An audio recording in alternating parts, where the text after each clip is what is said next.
Hello dear students, welcome to our class. इसमें आज के लेक्चर में अपन बात करने वाले हैं क्लास 9 की एनसीईआरटी बुक का चैप्टर नंबर 2, जिसका नाम है पॉलिनोमियल, जो कि बहुत ही खास चैप्टर है। चैप्टर क्यों खास है? क्योंकि क्लास 9 में जो स्टूडेंट्स हैं उनके लिए चैप्टर बहुत ही न्यू चैप्टर है और ये आपका जनरली एल्जेब्रिक कॉन्सेप्ट पे है, यानी एल्जेब्रिक एक्सप्रेशन से रिलेटेड चैप्टर है। ठीक है, आप ये चैप्टर क्लास 10 में भी पढ़ोगे।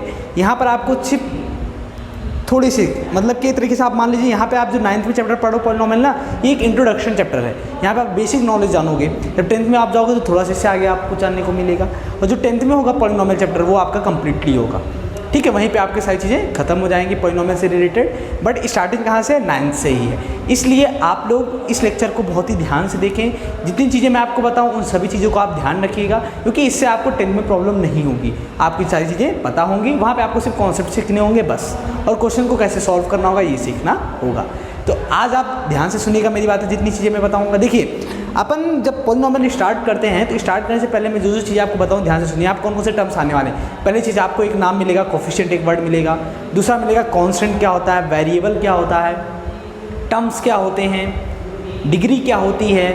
ये सारी टर्म चीज़ें आपको सुनने को मिलेंगी, और ये सारी चीज़ें होती क्या हैं इसके बारे में अपन पढ़ेंगे। क्यों? क्योंकि जब तक ये चीज़ें टर्म्स आपकी सारी चीज़ें आपकी क्लियर नहीं होंगी, आपको क्वेश्चन सॉल्व करने में प्रॉब्लम क्रिएट होती रहेगी, और हमें क्वेश्चन सॉल्व करने में कोई प्रॉब्लम क्रिएट ना हो पाए हम ये चाहते हैं। इसलिए आपको ये सारी चीज़ें पता होनी बहुत ज़रूरी है। ओके, और पॉलिनोमियल पे जब अपन बात करते हैं ना, तो यहाँ पे बात करते हैं कि पॉलिनोमियल का मेथड क्या होगा सोल्यूशन का, इसको हम कैसे सॉल्व करेंगे। ठीक है, ये सारी चीज़ें आपको उनको देखनी है। कैसे देखेंगे सुनिए। हम अपन सबसे बेसिक से स्टार्ट करते हैं कि पॉलिनोमियल का जो टर्म्स आएगा, जो सबसे बेसिक टर्म होगा वो क्या होगा? वो होगा आपका कांस्टेंट ऑफ वेरिएबल। क्या होगा?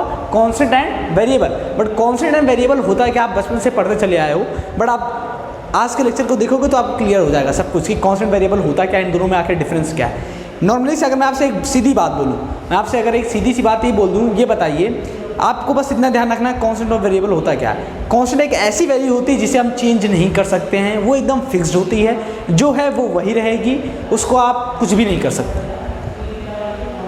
लेकिन वेरिएबल क्या होता है? वेरिएबल में आप क्या कर सकते हैं? कुछ भी हो सकता है, आप बता ही नहीं सकते। वेरिएबल का मतलब जो वेरी करता रहे। वेरिएबल मीन्स जो वेरी करता रहे, चेंज होता रहे, जो फिक्स्ड ना हो, जो फिक्स्ड ना हो, चेंज होता रहे, वो आपका वेरिएबल है। तो बात समझ आई आपको? क्या बात रखनी? सिर्फ दो बातें। Constant means fixed, variable means very करता रहे, चेंज होता रहे, वो आपका वेरिएबल होगा। लेकिन सर कांस्टेंट वेरिएबल समझ में तो आ गया, बट ये दिखेगा कैसे, हमें ये तो बताइए। मैं कहूँगा बहुत ही सिंपल है यार।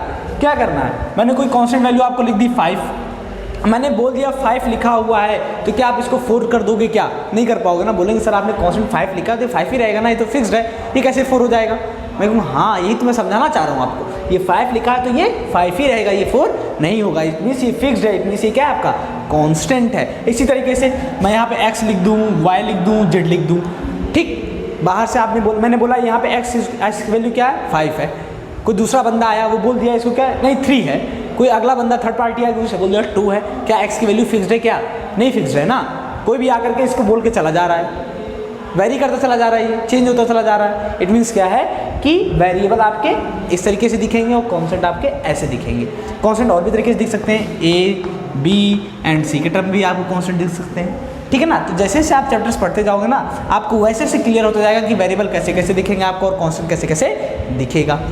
तो आपको ध्यान क्या रखना है इतनी बात कि कांस्टेंट कभी चेंज नहीं होता है, वो फिक्स्ड रहता है। वेरिएबल हमारा वेरी करता रहता है और ये चेंज होता रहता है। इसी तरीके के वर्ड्स जो वेरी मैंने आपको बोला ना, यही वर्ड आप फिजिक्स में भी सुनोगे कि आपका वेरी होता जा रहा है, वेरी होता है। इट मीन्स वेरी होने का मतलब क्या है? चेंज होता जा रहा है। चेंज होने का मतलब कौन चेंज होता है? वेरिएबल चेंज होता है, वो चेंज होता रहेगा, उसकी फिक्स वैल्यू नहीं होगी। हम कभी भी वेरिएबल को देख करके बोल नहीं सकते कि इसकी वैल्यू ये आएगी।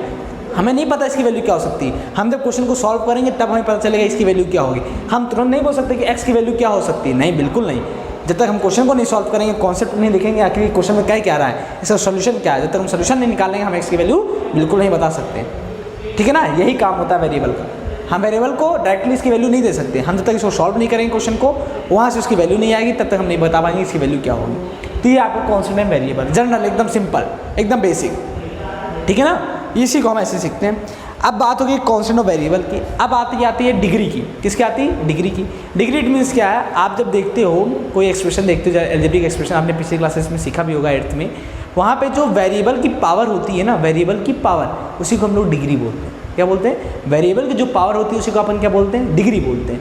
चीज़ देखिए, अभी सारी चीज़ें आप मेरी सुनते रहिए, क्योंकि जैसे जैसे सुनते जाएंगे ना, जब मैं आपको यहाँ पे दिखाऊंगा ना, तो आपको सारी चीज़ें क्लियर हो जाएंगी, और जब क्वेश्चन सॉल्व करेंगे तो और अच्छे से क्लियर हो जाएंगे। ठीक है ना? इसलिए आप सुनिए अपनी बात पहले। मैंने क्या बोला कि जो वेरिएबल की पावर होगी वही आपकी क्या होगी? डिग्री होगी। ठीक है, ये बात होगी डिग्री। अगर हम टर्म्स की बात करें, टर्म्स क्या होता है? आप जब एक्सप्रेशन सॉल्व, जब एल्जेब्रिक एक्सप्रेशन देखते हो तो वहाँ पर आपको कई सारी चीज़ें प्लस या सब्ट्रैक्शन के फॉर्म में लिखी होती है। जैसे मैं एग्जांपल देखूँ आपको, जैसे लिखा मैंने x प्लस का 3x, या फिर लिख दूँ यहाँ पे 3y प्लस का 4 लिख दिया मैंने। मैं आपसे पूछूँ यहाँ पे बताइए कितने टर्म्स हैं? ये जो एल्जेब्रिक एक्सप्रेशन मैंने लिखा है कितने टर्म्स हैं? आप बोलेंगे सर यहाँ पे 3 टर्म्स हैं। मैं कहूँगा कैसे आपको पता? आप बोलेंगे सर 1 2 3 ऐसे दिख रहा था, मैंने जनरली ऐसे बोले। मैंने कहा बिल्कुल सही आपने देखा, 1 2 3 टर्म्स हैं यहाँ पर। ठीक है ना? ऐसे जो भी एडिशन के फॉर्म में ऐसे लिखे रहेंगे, सब्ट्रैक्शन के फॉर्म में लिखेंगे, वो आपको क्या डिनोट करेंगे? टर्म्स डिनोट करेंगे। कितने टर्म्स है? 3 टर्म्स है। ठीक इसी तरीके से जब हम पॉलिनोमियल में बात करते हैं ना एल्जेब्रिक एक्सप्रेशन की, वहाँ पे जो टर्म्स मिलते हैं उनका हम नामकरण करते हैं। बोलते हैं कि अगर इतने टर्म्स होंगे तो आपको ये बोलना पड़ेगा, उसका नाम ये होगा। इतने टर्म्स होंगे तो आप उसको ये बोलेंगे, इतने टर्म्स होंगे तो आप उसको ये बोलेंगे। तो वहाँ पर हम देखते हैं कि जब कोई आप पॉलिनोमियल पढ़ते हैं तो वहाँ पर जो पॉलिनोमियल में अगर एक टर्म होता है तो आप उसे बोलेंगे मोनोमियल। क्या बोलेंगे? मोनोमियल। मोनोमियल मतलब, मोनो मतलब एक। ठीक है, समझ में बात आ गई आपको? मोनोमियल मतलब कि एक टर्म है, बाइनोमियल मतलब 2 टर्म है, ट्राइनोमियल मतलब 4 टर्म, 3 टर्म है। ठीक, ऐसे आपको चलता बढ़ता चला जाएगा। बट आपके कोर्स में 3 ही तक है तो अपन 3 तक सीखते हैं। मोनोमियल मतलब एक टर्म, बाइनोमियल मतलब 2 टर्म, और ट्राइनोमियल मतलब 3 टर्म। ये बेसिक है, यही चीज़ आपको ध्यान रखनी है। बस ज़्यादा आपको जानने की ज़रूरत भी नहीं है, क्योंकि ज़्यादा आप जानोगे तो और कन्फ्यूज़ होगे। ठीक है ना? इसलिए जितनी चीज़ें मैं आपको बताऊँ ना, सिर्फ उतना ध्यान रखना है और उसी के बारे में सोचना कि हाँ मैंने इतनी चीज़ें आपको बताई हैं, उन्हीं के बेसिस पे हम क्वेश्चन भी सॉल्व करेंगे। ठीक है ना? हाँ चलिए देखिए, अब कुछ मैं चीज़ें और आपको अच्छी अच्छी चीज़ें बताने जा रहा हूँ, उनको आप ध्यान से देखिएगा जिससे आपको चीज़ें क्लियर हो जाए। अब देखिए, जब भी अपन पॉलिनोमियल के बारे में बात करेंगे ना, सिर्फ इसका एक जनरल एक्सप्रेशन है, उसी एक्सप्रेशन से सारी चीज़ें इसकी आती हैं। पॉलिनोमियल सारी कहानी इसी से रिलेटेड है, इसी एक्सप्रेशन से। वो एक्सप्रेशन क्या? देखिए अपन लिखेंगे F of X is equal to में a0 x की पावर 0 प्लस a1 x की पावर 1 प्लस a2 x की पावर 2 प्लस a3 x की power 3 plus dash dash dash plus an x की पावर n। अब मैं इसी एक्सप्रेशन में देखिए कई सारी चीज़ें आपको सिखाऊंगा, उन सारी चीज़ों को आपको सीखना होगा, ध्यान में रखना होगा। ठीक है? क्योंकि अगर ध्यान में नहीं रखेंगे ना तो सीखने का कोई मतलब नहीं रहेगा, सब बेकार। ठीक है? देखिए ये जनरल एक्सप्रेशन मैंने लिखा, पहली चीज़ तो मैं आपको ये बता दूँ, जो एक्सप्रेशन मैंने लिखा है ना, इसी के फॉर्म में आपको पॉलिनोमियल दिखने वाला है। किस फॉर्म में? जिस फॉर्म में मैंने लिखा है ना, इसी फॉर्म में आपको पॉलिनोमियल दिखने वाला है। अब देखिए, जैसे आप मैंने लिखा F of X equal to में दिस, एफ ऑफ एक्स क्या सो रहा है? शो कर रहा है, फंक्शन शो कर रहा है। ठीक है? F of X equal to में दिस, एक्स क्या शो कर रहा है? एक्स ये शो कर रहा है कि ये आपका एक्स वेरिएबल का पॉलिनोमियल। किस वेरिएबल का पॉलिनोमियल है? एक्स वेरिएबल का पॉलिनोमियल है। यहाँ पे ये एक्स शो कर रहा है। तो F of X equal to में a0 x की पावर 0, a1 x की पावर 1, a2 x की पावर 2, a3 x की power 3 plus dash dash dash an x की पावर n। अब देखिए यहाँ पे आप जो a0, a1, a2, a3 और an देख रहे हो ना, ये सभी क्या आपके, मैं इनको एक नाम दे रहा हूँ। इनका नाम क्या है? इनका नाम है कोफिशिएंट। इनका नाम क्या है? कोफिशिएंट है। इनका नाम क्या है? कोफिशिएंट। एक नया टर्म आया अभी। कोफिशिएंट क्या होता है? सुनिएगा, कोफिशिएंट क्या होता है? कोफिशिएंट आपका होता है, क्या होता है सुनिए, जब किसी वेरिएबल के साथ में अपन कांस्टेंट वैल्यू को देखते हैं, या जब किसी वेरिएबल के साथ में कोई कांस्टेंट वैल्यू मल्टीप्लाइड होती है, तो उस कांस्टेंट वैल्यू को हम बोलते हैं कोफिशिएंट। मैंने क्या बोला? मैंने ये बोला कि जब अपन किसी वेरिएबल वैल्यू के साथ में कोई कांस्टेंट वैल्यू का मल्टीप्लाई देखते हैं, इट मीन्स जो कांस्टेंट वैल्यू है वो आपका कोफिशिएंट होगा उस वेरिएबल का, जिस वेरिएबल के साथ में वो मल्टीप्लाई होगा। समझ में आ गई बात मेरी? जिस वेरिएबल के साथ में जो कांस्टेंट वैल्यू मल्टीप्लाई होगी, वो कांस्टेंट वैल्यू उस वेरिएबल का क्या होगा? कोफिशिएंट होगा। इतनी बात आपको ध्यान रखनी है। ठीक है ना? चलिए, तो क्या देखा हमने सीखा कि जब वेरिएबल के साथ में x वेरिएबल का, यहाँ x की पावर 0 वेरिएबल है, इस वेरिएबल का कोफिशिएंट a0 है।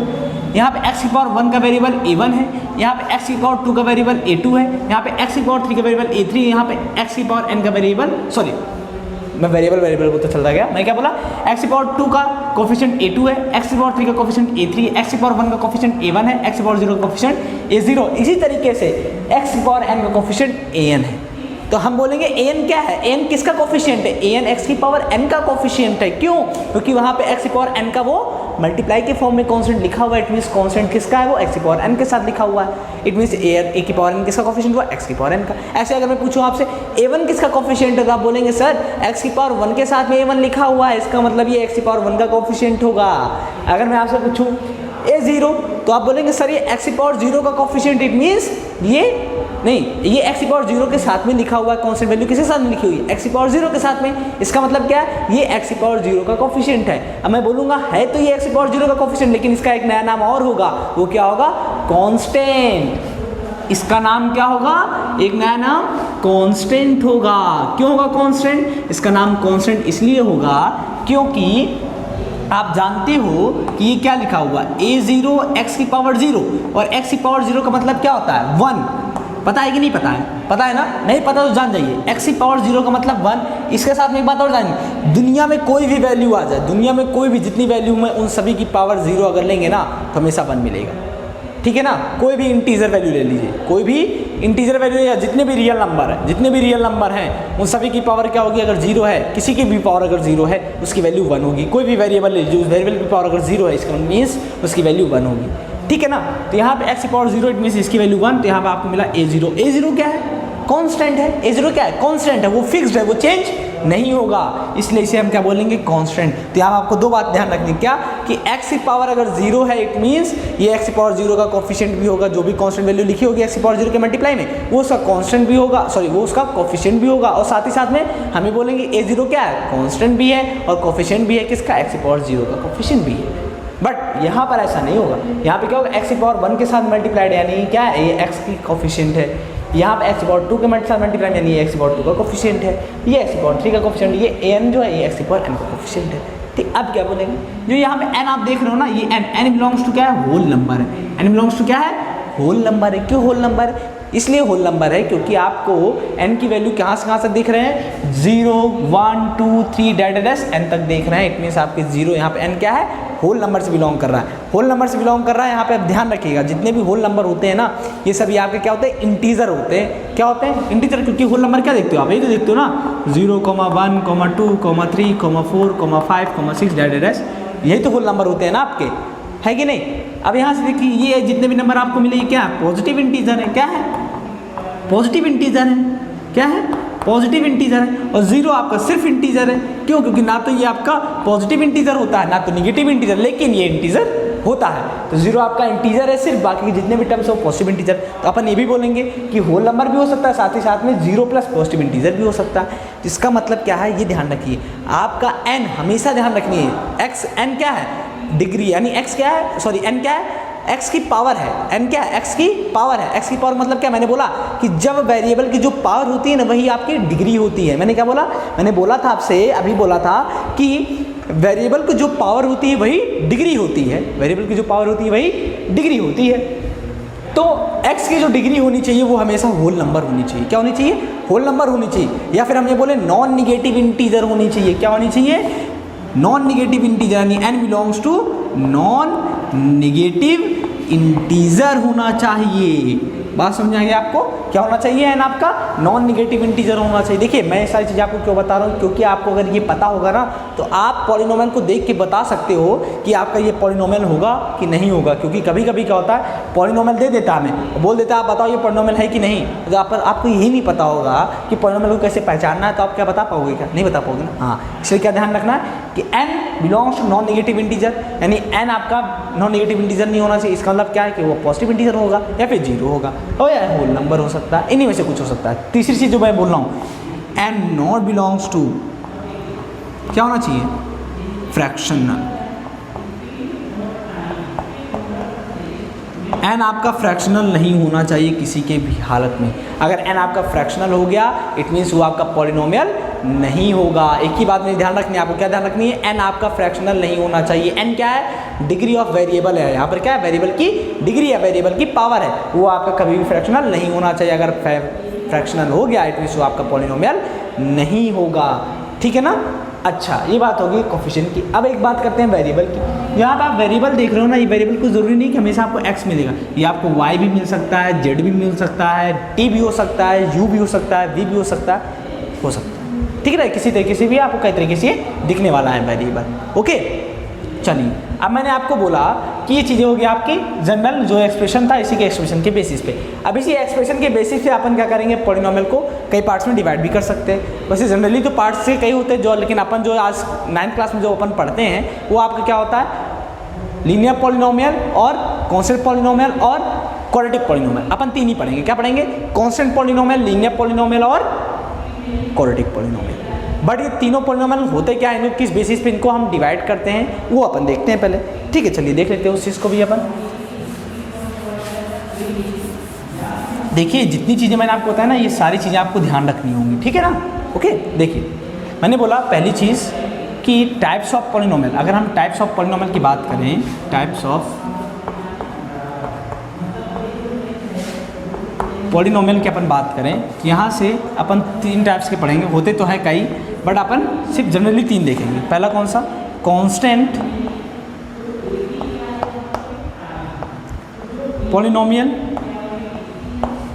Linear polynomial, okay, and third one is quadratic polynomial. Quadratic polynomial,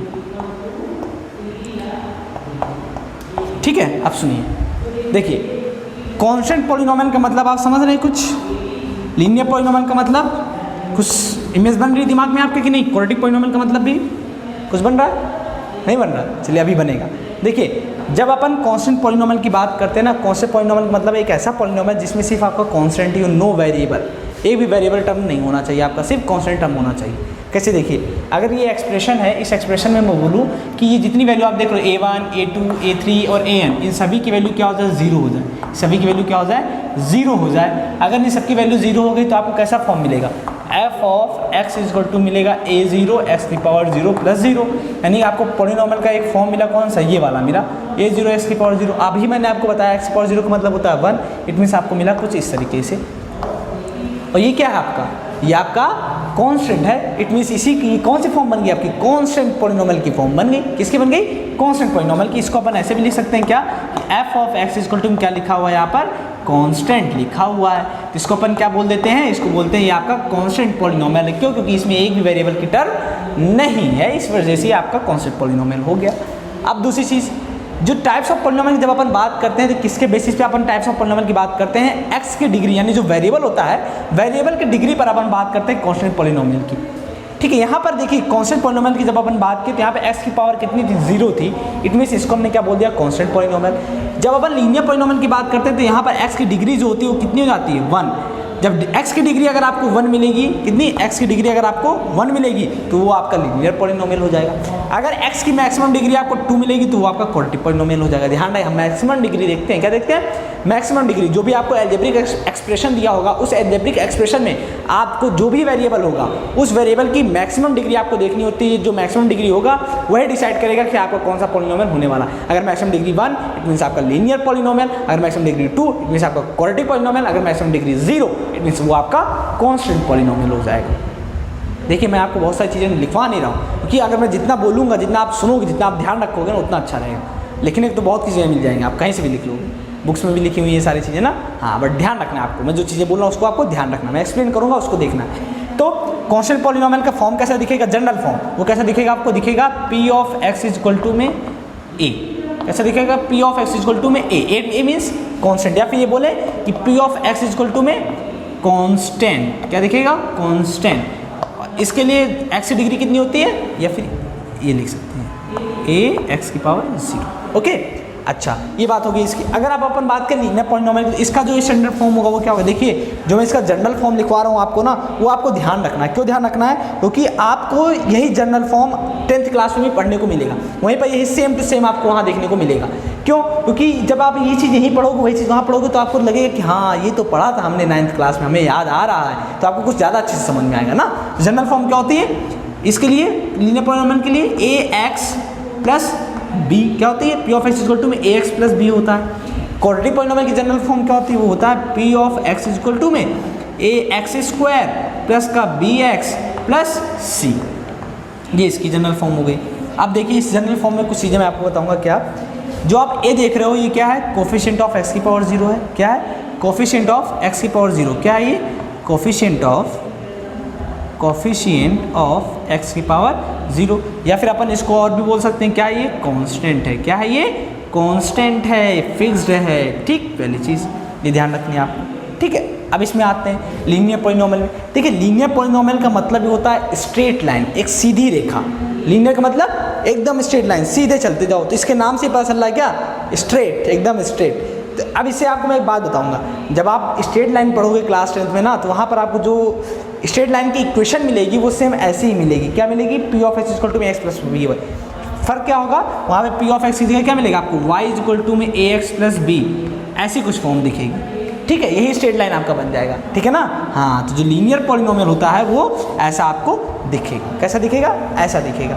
तो P of X equal to में A X plus B, A X plus B का मतलब कैसे आप जानेंगे, लीनियर पॉलिनोमियल, मैंने बोला एक्स की डिग्री पे अपन कंफर्म करते हैं कि कौन सा पॉलिनोमियल। तो यहाँ देखिए एक्स की मैक्सिमम डिग्री कितनी है, 1 है। अगर मैं आपसे पूछूँ मिनिमम डिग्री कितनी है, आप बोलोगे सर यहाँ तो दिख ही नहीं रहा, मैं बोलूँगा दिख रहा है, मन की आंखों से देखो क्या लिखा हुआ है, एक्स की पावर 0, ए एक्स प्लस बी एक्स की पावर 0, क्योंकि एक्स की पावर 0 का मतलब होता है 1, इसलिए ये हमें छिपा हुआ है, दिख नहीं रहा है, लेकिन मन की आंखों से हमें दिख रहा है। तो एक्स की यहाँ पे मिनिमम डिग्री कितनी है, 0 है, मैक्सिमम 1 है, इट मीन्स ये आपका लीनियर पॉलिनोमियल होगा, ये रहा, ठीक। अब देखिए ये ए क्या है, ये ए आपका है कोफिशिएंट ऑफ एक्स, इसको हम क्या बोलेंगे, कोफिशिएंट ऑफ एक्स, इसको अपन बोलेंगे कोफिशिएंट ऑफ एक्स है ये बी क्या है, इसके अपन बोलेंगे कांस्टेंट है, बी क्या है, कांस्टेंट है, क्यों, क्योंकि इसके पास कोई भी वेरिएबल टर्म नहीं है, जिसके साथ में वेरिएबल टर्म होगा, जो कांस्टेंट वेरिएबल का मल्टीप्लाई के साथ में लिखा होगा वही आपका कोफिशिएंट होगा उस वेरिएबल का, बट यहाँ पे कोई भी वेरिएबल नहीं, इट मीन्स ये आपका सिर्फ कांस्टेंट है। यहाँ देखिए ये ए किसका कोफिशिएंट है, ये ए है आपका एक्स स्क्वायर का कोफिशिएंट है, यानी बोलेंगे इसको क्या है ये, तो यहाँ पे ए एक्स स्क्वायर है, तो यहाँ पे ए क्या है, कोफिशिएंट ऑफ एक्स स्क्वायर हो गया। बी क्या आप देख रहे हैं यहाँ पर, बी है आपका कोफिशिएंट ऑफ एक्स, एंड सी क्या है आपका फाइनली कांस्टेंट वैल्यू है, सी क्या आपकी है, कांस्टेंट वैल्यू है। बात समझ आ गई मेरी आपको, क्या ध्यान रखना है, ए यहाँ पर क्या है, कोफिशिएंट ऑफ एक्स स्क्वायर है, बी क्या है, कोफिशिएंट ऑफ एक्स है, एंड सी क्या है, कांस्टेंट है, क्यों, क्योंकि वहाँ पर आपके पास कोई वेरिएबल टर्म नहीं है, बट वहाँ पर x की पावर 0 जिसकी वैल्यू होगी 1, इसलिए यहाँ पर सिर्फ आपके पास बचा c, जो कि आपका क्या है, कांस्टेंट है। देखिए स्टूडेंट्स, मैंने जितने यहाँ पे जनरल फॉर्म आपको दिखाई ना, कांस्टेंट पॉलिनोमियल की जनरल फॉर्म, लीनियर पॉलिनोमियल के, क्वाड्रेटिक पॉलिनोमियल, इन तीनों की जनरल फॉर्म आपको ध्यान रखना होगा। ये भी ध्यान रखना होगा यहाँ पर जो a b c आप देख रहे हो ये क्या है, क्वाड्रेटिक पॉलिनोमियल अगर बात करें, ए कोफिशिएंट ऑफ एक्स स्क्वायर होगा, बी कोफिशिएंट ऑफ एक्स होगा, सी कांस्टेंट होगा। लीनियर पॉलिनोमियल बात करें तो ए आपका कोफिशिएंट ऑफ एक्स है, बी आपका कोफिशिएंट नहीं है, बल्कि ये क्या है, कोफिशिएंट ऑफ एक्स पावर 0 है, बट क्या है, कांस्टेंट है, ठीक है ना। तो आप सभी को कांस्टेंट पॉलिनोमियल की शक्ल कैसे दिखेगी आपने देख लिया, लीनियर पॉलिनोमियल की शक्ल कैसे दिखने वाली है, ऐसी दिखेगी, और क्वाड्रेटिक पॉलिनोमियल की शक्ल कैसे दिखेगी, ऐसी दिखेगी आपको। बात समझ आ गई आपको। चलिए अब इसी बेसिस पे हम जरा कि जो हमने बात किया टर्म्स के बेसिस पे हमने पॉलिनोमियल को क्या बोला, जैसे कि देखिए यहाँ पे एक ही टर्म है, जो कांस्टेंट पॉलिनोमियल में यहाँ पर सिर्फ एक टर्म है। एक टर्म का मतलब होता है कोफिशिएंट हो साथ में क्या हो, वेरिएबल हो, कोफिशिएंट हो साथ में वेरिएबल हो, या फिर सिर्फ कांस्टेंट हो तब भी, कोफिशिएंट हो वेरिएबल भी हो। जैसे मान लीजिए मैंने यहाँ लिखा कि ए एक्स स्क्वायर प्लस का 2x प्लस का 3 लिख दिया, मैंने कोई एक पॉलिनोमियल लिखा। अब यहाँ देखिए कितने टर्म, 1 2 3, तो ये आपका कितना है, ट्राइनोमियल हो गया, क्योंकि यहाँ पे 3 टर्म है, 3 टर्म तो ट्राइनोमियल, 2 टर्म तो बाइनोमियल, 1 टर्म तो मोनोमियल। मैंने बोला आपको जब भी आप टर्म की बात करो तो अगर आपको देखना हो किसी पॉलिनोमियल में कितने टर्म है, तो अगर उस पॉलिनोमियल में सिर्फ एक टर्म मतलब कि कोफिशिएंट और वेरिएबल हो, या फिर वेरिएबल भी हो सकता है सिर्फ, और सिर्फ कोफिशिएंट भी हो सकता है, यानी सिर्फ कांस्टेंट भी हो सकता है। कैसे देखिए, अगर सिर्फ मैंने यहाँ पे x लिख दिया, x + 1 लिख दिया, तो यहाँ पे कितने टर्म्स हैं, 2 टर्म्स हैं, एक x और एक 2, ठीक है ना। इनको हमेशा एडिशन सब्ट्रैक्शन के फॉर्म में लिखते हैं अपन, ओके। तो अगर हमारे पास पॉलिनोमियल में एक टर्म तो उसे मोनोमियल बोलेंगे, 2 टर्म तो बाइनोमियल बोलेंगे, 3 टर्म तो ट्राइनोमियल बोलेंगे। सिंपल सा मेथड है, सिंपल सा। इसको जो कांस्टेंट पॉलिनोमियल होता है इसको अपन क्या बोलेंगे, मोनोमियल। क्या बोलेंगे, मोनोमियल बोलेंगे। ये जो आपका लिखा हुआ है ax + b, ये आपका क्या लिखा हुआ है, ये आपका है बाइनोमियल है, क्या है, बाइनोमियल है, ठीक है। और ये आपका क्या है, ट्राइनोमियल है, ये आपका क्या लिखा हुआ है, ट्राइनोमियल लिखा हुआ, क्योंकि यहाँ पर 3 टर्म है, ठीक है। अच्छा ये बताइए, कभी कभी स्टूडेंट्स का क्वेश्चन होता है ये, सर क्या ये कभी हमारा हमेशा ट्राइनोमियल ही रहेगा? मैं बोलूँगा बिल्कुल नहीं, ये आपका बाइनोमियल भी हो सकता है। अब देखिए इसके बेसिस में एक बहुत इंपॉर्टेंट चीज़ बताने जा रहा हूँ। अगर मैं आपको ऐसे सिर्फ लिख दूँ कि ये आपका पॉलिनोमियल क्या है, आपका ये कांस्टेंट है, ये आपका लीनियर पॉलिनोमियल, ये क्वाड्री पॉलिनोमियल, तो मैं बोलूँगा कि नहीं इसमें कुछ मिसिंग है। मिसिंग क्या है, जो सबसे इंपॉर्टेंट थिंग वो क्या है, हम यहाँ पे बोलेंगे, कॉमा लगाएंगे और बोलेंगे क्या, कहेंगे कि ये क्वाड्रेटिक पॉलिनोमियल कब होगा, तब होगा जब आपका a is not equal to 0 हो। क्या हो, a आपका 0 के इक्वल ना हो। ये आपका लीनियर पॉलिनोमियल कब होगा, जब आपका यहाँ पर भी a 0 के इक्वल ना हो। मैंने क्या बोला स्टूडेंट्स, मैंने ये बोला आपसे कि जो लीनियर पॉलिनोमियल का जनरल फॉर्म मैंने लिखा है यहाँ पे ax प्लस बी लिखा हुआ, p of x equal to ax plus B, ये आपका लीनियर पॉलिनोमियल होगा, बट कब होगा, जब a 0 के बराबर ना हो, a की वैल्यू 0 कभी ना हो। क्योंकि जैसे ही आप a 0 कर दोगे तो ये टर्म पूरी 0, इट मीन सिर्फ आपको b मिलेगा, और जैसे b मिलेगा तो आप बोलोगे यहाँ पे तो सिर्फ कॉन्स्टेंट मिल रहा है हमें। अगर ये सिर्फ कॉन्स्टेंट मिल रहा है इसका मतलब क्या है, ये आपका लीनियर पॉलिनोमियल हो, सॉरी कॉन्स्टेंट पॉलिनोमियल हो गया। बल्कि हम तो लीनियर पॉलिनोमियल की बात कर रहे थे ना, तो अगर अपन लीनियर पॉलिनोमियल के बारे में बात कर रहे हैं तो अपन इस चीज़ को जरूर मेंशन करेंगे कि p of x equal to ax plus b होगा, but a is not equal to 0 होगा। और क्वाड्रेटिक पॉलिनोमियल की बात करेंगे तो यहाँ पर एक चीज़ और मेंशन करेंगे क्या, कि p of x equal to ax square पर bx प्लस c होगा, but a is not equal to 0 होगा। क्यों, अगर a 0 हो गया तो ये आपका लीनियर पॉलिनोमियल बन जाएगा। जाहिर सी बात, ये टर्म 0 तो क्या बचा, bx plus c। bx plus c क्या होता है, लीनियर पॉलिनोमियल होता है। इसलिए जब भी आप लीनियर पॉलिनोमियल क्वाड्रेटिक पॉलिनोमियल का जनरल फॉर्म लिखे तो एक चीज़ जरूर मेंशन करें, coefficient of x linear polynomial के 0 नहीं होना चाहिए, coefficient of x square in quadratic polynomial 0 नहीं होना चाहिए, तब आपका ये क्वाड्रेटिक पॉलिनोमियल ये लीनियर पॉलिनोमियल होगा। कांस्टेंट में 0 हो जाएगा, कोई फर्क नहीं पड़ता, आपको कांस्टेंट ही रहेगा, ठीक है ना। तो ये चीज़ें आपको मेंशन करनी बहुत इंपॉर्टेंट थी और ध्यान रखना है। तो मैं बात कर रहा था, ये आपका हमेशा मोनोमियल रहेगा, ये बाइनोमियल भी नहीं हो सकता ना ट्राइनोमियल हो सकता है, लेकिन ये हमेशा मोनोमियल रहेगा।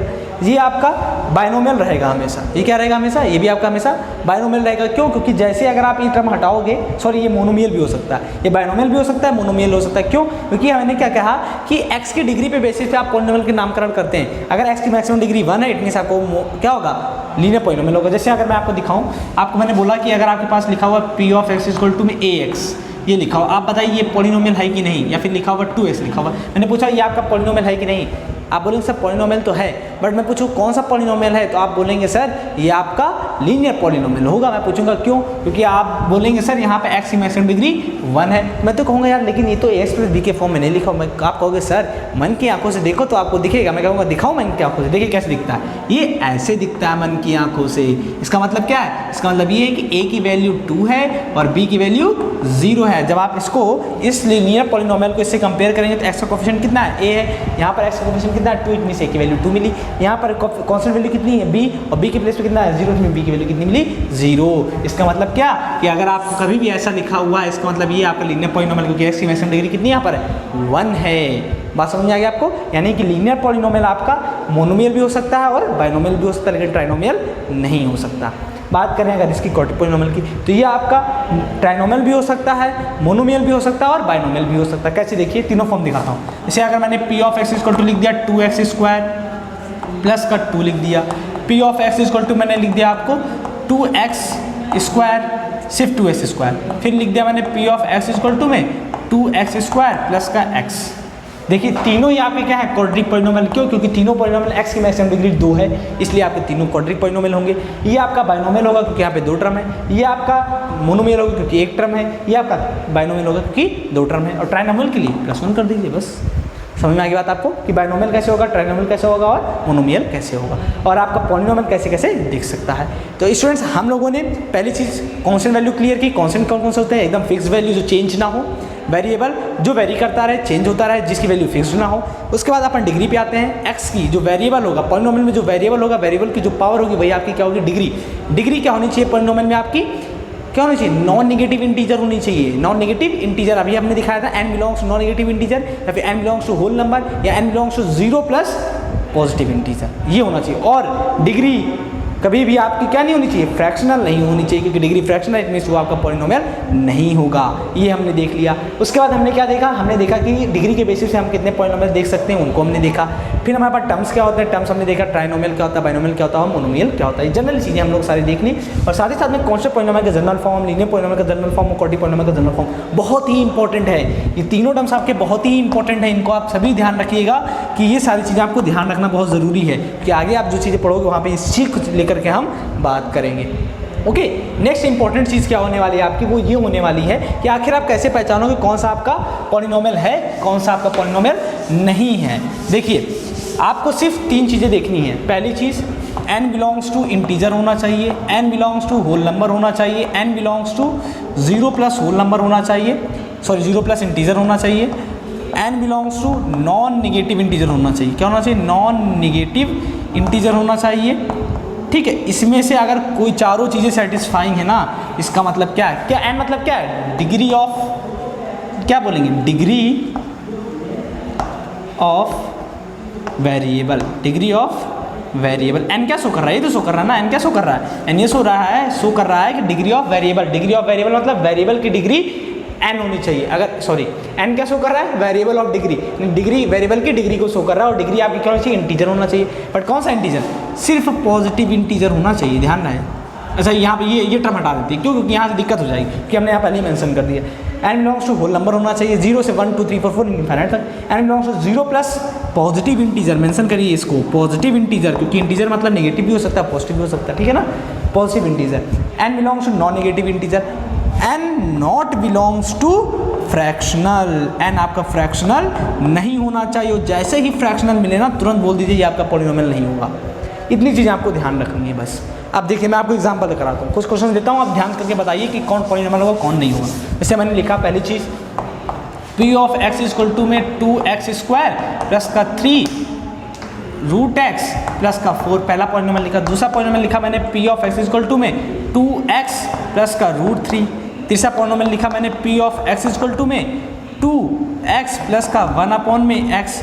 चौथा पॉलिनोमियल मैंने लिख दिया आपको p of x equal to 1 upon में x स्क्वायर प्लस का 2x प्लस का 3 लिख दिया। फोर्थ पॉलिनोमियल आपका लिख दिया मैंने। फिफ्थ पॉलिनोमियल क्या? 1 अपॉन में 2x 2 रूट 2x प्लस 1। अब बताइए इसमें कौन आपका पॉलिनोमियल है, कौन सा पॉलिनोमियल नहीं है। आपको सिर्फ क्या ध्यान रखना है? x की डिग्री फ्रैक्शनल नहीं होनी चाहिए। अगर x की डिग्री फ्रैक्शनल है तो आपका पॉलिनोमियल नहीं होगा, बस एक बात ध्यान रखनी। चलिए देखिए यहाँ पे देखिए x की डिग्री कैसी है? ये x की डिग्री कैसी है? इंटीजर है, पॉजिटिव इंटीजर। यहाँ पे देखिए x की डिग्री कैसे है? रूट में लिखा हुआ है। x में रूट में लिखा होने का मतलब क्या होता है? x की पावर 1/2, क्योंकि 1/2 का मतलब ही होता है रूट। x की पावर 1/2 कैसी होगी? फ्रैक्शनल हो गई। जैसे ही आपको फ्रैक्शनल मिले आप तुरंत आंख बंद करके बोल दीजिए ये आपका पॉलिनोमियल नहीं होगा, नॉट अ पॉलिनोमियल। ये आपका क्या है? Not a polynomial. बात समझ में आ गई बात? ये आपका पॉलिनोमियल नहीं होगा। यहाँ पे देखिए लिखा 2x प्लस रूट 3। ध्यान रहे मैंने सिर्फ x की डिग्री के बारे में बात की, कांस्टेंट टर्म के बारे में बात नहीं की। कांस्टेंट टर्म आपका क्या होगा? रियल नंबर होगा। कांस्टेंट टर्म क्या होगा आपका? कोई भी रियल नंबर हो सकता है, ठीक है? जो भी आप देख रहे हो, कोफिशिएंट देख रहे हो या कांस्टेंट देख रहे हो, ये आपका क्या होगा? रियल नंबर होगा। यानी जो यहाँ पे आपने देखा, जो मैंने अभी जनरल फॉर्म लिखी वहाँ पे आपने ABC देखा ना, ये तीनों आपका क्या होगा? A, B एंड C, ये तीनों बिलोंग्स टू क्या होंगे? Real number. बात समझ में आ गई आपको? ABC तीनों ही आपके क्या हो सकते हैं? रियल नंबर हो सकते हैं। बट जो आपका डिग्री होना चाहिए वो फ्रैक्शनल नहीं होना चाहिए, वो आपका सिर्फ पॉजिटिव इंटीजर हो, 0 प्लस पॉजिटिव इंटीजर हो, या होल नंबर हो, या फिर नॉन नेगेटिव इंटीजर होना चाहिए। तो ये आपका पॉलिनोमियल होगा, क्योंकि यहाँ पे कांस्टेंट रूट में है, ना कि वेरिएबल। यहाँ वेरिएबल की डिग्री कैसी है? 1, क्योंकि इंटीजर है, positive integer. p of x equal to 2x plus 4 upon x। जिस दिन आपने x को ऊपर भेजा तो x की पावर -1 जो कि निगेटिव मिल गई, और हमें नॉन नेगेटिव इंटीजर नहीं चाहिए, नेगेटिव इंटीजर नहीं चाहिए। यहाँ पे नेगेटिव इंटीजर में से आपका पॉलिनोमियल नहीं होगा। p of x equal to 1 upon x square plus 2x plus 3। जिस दिन आप इसको ऊपर भेजेंगे ना, इस पूरे की डिग्री -1 आएगी, और जब आप इसको ओपन करेंगे तो ये भी आपको क्या मिलेगा? जल्दी से बताइए। हाँ, नॉन पॉलिनोमियल, ये भी आपको पॉलिनोमियल नहीं होगा। तो क्या ध्यान रखना है आपको? और ये भी देखिए यहाँ रूट 2 रूट x प्लस 1 लिखा हुआ है, यहाँ भी x की पावर फ्रैक्शनल है, इसमें से भी आपको पॉलिनोमियल नहीं होगा। अब आपको क्या ध्यान रखना है? 3 चीज़ ध्यान रखनी। पहली चीज़, x कभी भी अपॉन में नहीं होना चाहिए, डिनोमिनेटर में। वेरिएबल आपका डिनोमिनेटर में नहीं होना चाहिए। अगर डिनोमिनेटर में तो आंख बंद करके बोल दीजिए पॉलिनोमियल नहीं होगा। वेरिएबल कभी रूट में नहीं होना चाहिए, तो अगर रूट में दिख जाए तुरंत बोल दीजिए पॉलिनोमियल नहीं होगा। तीसरी चीज़ जो इंपॉर्टेंट है कि पूरा पॉलिनोमियल कभी भी अगर डिनोमिनेटर में लिखा हुआ, इट मीन्स वो आपका पॉलिनोमियल नहीं होगा। 3 चीज़ें ध्यान रखनी। कभी भी पूरा पॉलिनोमियल आपका डिनोमिनेटर में नहीं होना चाहिए, x डिनोमिनेटर में नहीं होना चाहिए, और x रूट में नहीं होना चाहिए। अगर इसमें कोई भी चीज़ें अगर आपको मिलती है, इट मीन्स वो आपका पॉलिनोमियल नहीं होगा। पक्की बात है, 110%। ठीक है स्टूडेंट्स? ओके, तो आज के लेक्चर में अपन में पॉलिनोमियल के जो इंट्रोडक्शन चैप्टर था, लेक्चर था, ये बहुत ही बेहतरीन लेक्चर रहा। सारी चीज़ें मैंने आपको बता दी, कुछ भी ऐसी चीज़ नहीं बची जो आपको मैंने बेसिकली जो इंपॉर्टेंट है पॉलिनोमियल से रिलेटेड ना बची हो। सारी चीज़ें मैंने आपको बता दी। आपको इन्हीं चीज़ों को ध्यान रखना है, और इन्हीं चीज़ों को ध्यान में रखते हुए अपन क्वेश्चंस भी सॉल्व करेंगे। तो अपन क्वेश्चन जो है एक्सरसाइज 2.1 से स्टार्ट करेंगे, जो आपकी एनसीईआरटी बुक का होगा, और साथ ही साथ में अपन ये भी करेंगे कि जो एक्सरसाइज 2.1 से या फिर जो भी एक्सरसाइज अपन पढ़ेंगे उससे रिलेटेड जो भी इंपॉर्टेंट क्वेश्चंस होंगे एनसीईआरटी के अलावा भी, उनको भी अपन कवर करेंगे साथ ही साथ। क्योंकि अपन क्या करेंगे, अच्छे क्वेश्चंस करेंगे, एग्जाम की भी तैयारी साथ ही साथ में करते चलेंगे, जिससे कि हमें एग्जाम के समय ज़्यादा मेहनत करने की जरूरत ना पड़े, सिर्फ और सिर्फ रिविजन अपन करेंगे, कॉन्सेप्ट ध्यान रखेंगे, ठीक है ना, जिससे हमारा साथ ही साथ में क्या हो, एक तीर से दो निशाने वाला काम हो जाए, ठीक है ना। चलिए, तो आप इस लेक्चर को अच्छे से देख लीजिएगा, सारे डाउट्स जिससे आपके क्लियर रहें, क्योंकि अगर आपने यहाँ पे कुछ डाउट छोड़ दिया इट मीन्स आपको एक्सरसाइज में प्रॉब्लम हो सकती है, इसलिए एक नहीं तो 2 बार आप देखिए, बट डाउट्स क्लियर रखिए। बाकी अगर कोई क्वेरी रह जाती है आपकी तो आप कमेंट बॉक्स में कमेंट करके हमसे पूछ सकते हैं। ओके स्टूडेंट्स, तो आज के लेक्चर को अपन यहीं पे एंड करते हैं, and thank you so much for this lecture कि आपने इस लेक्चर को देखा। Good bye.